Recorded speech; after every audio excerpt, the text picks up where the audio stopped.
మంచి ఆరోగ్యంగా ఉండాలి అంటే రోజు ఏం చేయాలి అనే దానికోసం ఈరోజు మాట్లాడుకుందాం. మొదటిగా రోజు ప్రారంభాన్ని ఆరోగ్యంగా చేయండి. ఆలస్యంగా కాకుండా మేలుకోవాలి. ఒక నిర్దిష్ట సమయానికి నిద్రలేవడం అలవాటు చేసుకోండి. నీరు తాగండి. ఉదయం వేడి నీటిలో నిమ్మరసం తలిపి తాగితే శరీరశుద్ధి అవుతుంది. సాధారణ వ్యాయామం లేదా యోగా చేయండి. ఇది శరీరానికి రక్త ప్రసరణను మెరుగుపరుస్తుంది. రెండోది, తక్కువగా ఆహారం తీసుకోండి. బ్రేక్ఫాస్ట్ తప్పక చేయాలి. ప్రోటీన్, ఆకుకూరలు, ఫలాలతో కూడిన ఆహారం తీసుకోండి.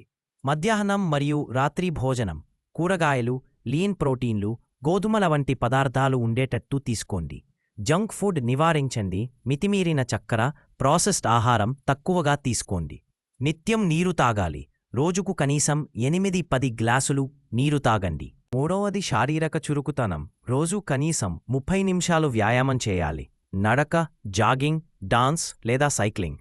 కొలతలుగా కూర్చోవడం నివారించండి. గంటకోసారి చిన్న విరామం తీసుకొని నడవండి. నాలుగోది, మానసిక ఆరోగ్యం. ధ్యానం లేదా లోతైన శ్వాస తీసుకోవడం రోజు 5-10 నిమిషాలు చేయండి.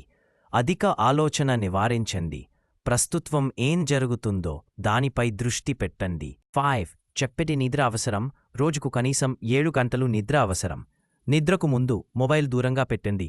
బెడ్రూమ్ను ప్రశాంతంగా ఉంచండి. చక్కటి నిద్రకు ఇది అవసరం. 6. హానికరమైన అలవాట్లను నివారించండి. పొగ త్రాగటం, మద్యం త్రాగటం మానుకోండి. కాఫీ పరిమితంగా తీసుకోండి, ముఖ్యంగా రాత్రివేళ. Please like and subscribe my YouTube channel.